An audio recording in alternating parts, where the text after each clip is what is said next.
Dalam keputusasaan mendalam, Brasil terpaksa menenggelamkan kapal induknya sendiri. Mengapa Angkatan Laut Brasil berjarak 350 km dari pantai Atlantik menenggelamkan satu-satunya kapal induknya, Sao Paulo? Ya, Anda tidak salah dengar, menenggelamkan kapal induknya sendiri. Bukannya dihancurkan oleh musuh.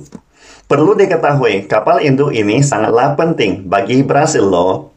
Di dunia ini hanya ada 17 negara yang memiliki kapal induk. Berkat kapal induk Sao Paulo, Brasil berhasil menjadi top 10 militer terkuat di dunia. Kapal induk Sao Paulo memiliki jodoh dengan China, karena kapal induk tersebut pernah membantu pilot China melakukan pelatihan lepas landas dan pendaratan kapal induk. Kita semua tahu bahwa pembuatan kapal induk merupakan tantangan yang sangat besar. Namun, banyak netizen mungkin tidak mengetahui bahwa menonaktifkan kapal induk juga merupakan tantangan besar. Pertama-tama, kapal induk Sao Paulo memang telah terlalu tua.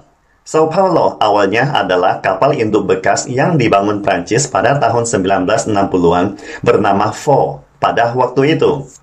Kemudian Prancis berhasil membuat kapal induk baru Charles de Gaulle yang lebih canggih pada tahun 2000 untuk menggantikan Faux.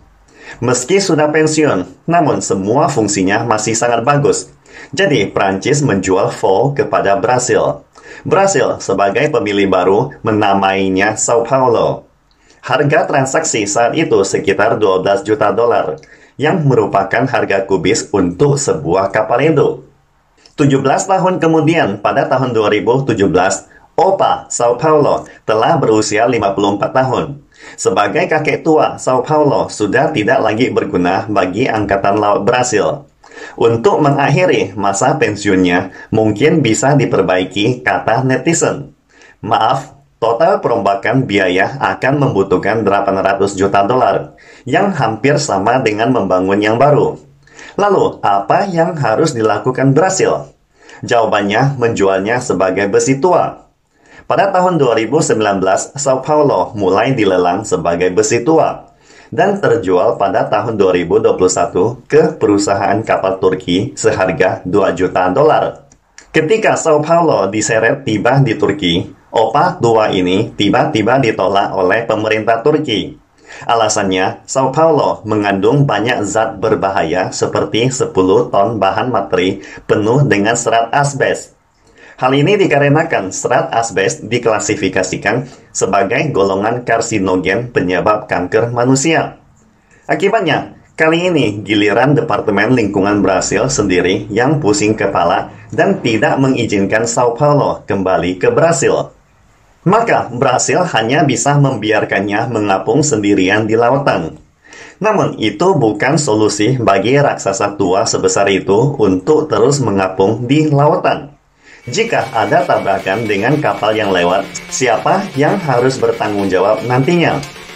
Cara satu-satunya yang tersisa adalah menenggelamkannya. Kapal induk Sao Paulo dari dianggap sebagai harta karun nasional sampai menjadi besi tua dan diledakkan akhirnya. Siapa yang bisa membayangkan pensiunnya kapal induk akan bernasib begitu tragis? Jadi, di mana mayoritas kapal induk sebelumnya yang dinonaktifkan berakhir? Apakah semuanya bernasib seperti Sao Paulo?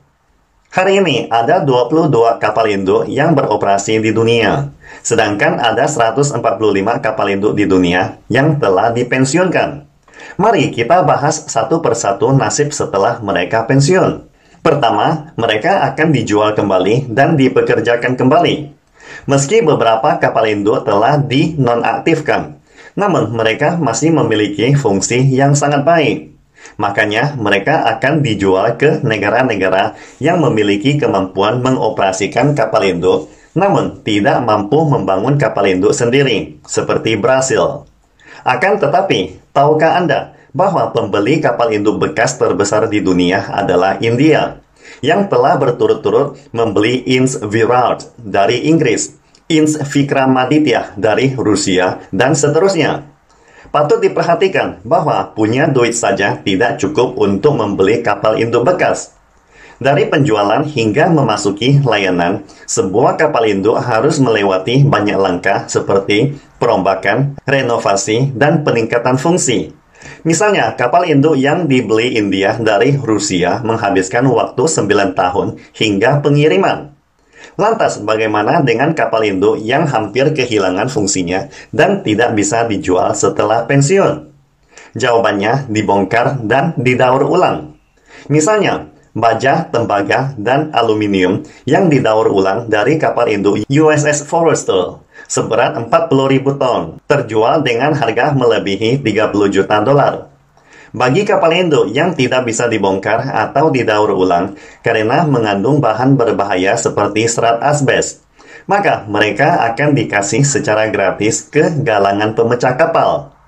Sebagai contohnya, pada tahun 2021, Angkatan Laut Amerika Serikat menjual kapal induk Kitty Hawk ke perusahaan pemecah kapal dengan harga 1 sen. Diperkirakan pembongkaran akan memakan waktu 2 tahun dan selesai pada akhir tahun 2023. Atau kapal induk yang ditenggelamkan bisa dijadikan sebagai kapal target untuk eksperimen militer. Misalnya pada tahun 2005, kapal induk Amerika Serikat yang dibombardir dengan berbagai rudal, torpedo, dan bahan peledak selama 25 hari sebelum tenggelam ke dasar laut. Contoh lainnya, kapal induk bisa menjadi karang buatan setelah ditenggelamkan. Artinya, setelah tenggelam di dasar laut, akan menjadi karang buatan yang sangat besar, yang berperan sebagai tempat bagi kehidupan yang memiliki manfaat tertentu untuk ekologi laut. Jika itu adalah kapal induk bertenaga nuklir, maka akan jauh lebih merepotkan untuk dibongkar. Misalnya pada tahun 2017, ketika perusahaan kapal induk bertenaga nuklir pertama di dunia dipensiunkan. Rencana pembongkarannya ditulis setebal 428 halaman, dan seluruh proses pembongkaran diperkirakan akan memakan waktu 10 tahun. Ada netizen mungkin mengatakan bahwa kapal induk yang diledakkan atau ditenggelamkan kedengarannya sangat tragis. Apakah ada cara yang lebih baik untuk mengakhiri masa pensiun mereka? Jawabannya tentu saja ada, yaitu metode keempat, dijadikan sebagai museum untuk dikunjungi wisatawan. Bagaimanapun juga, kapal induk adalah raksasa besar yang sangat cocok untuk pendidikan militer dan pertahanan nasional.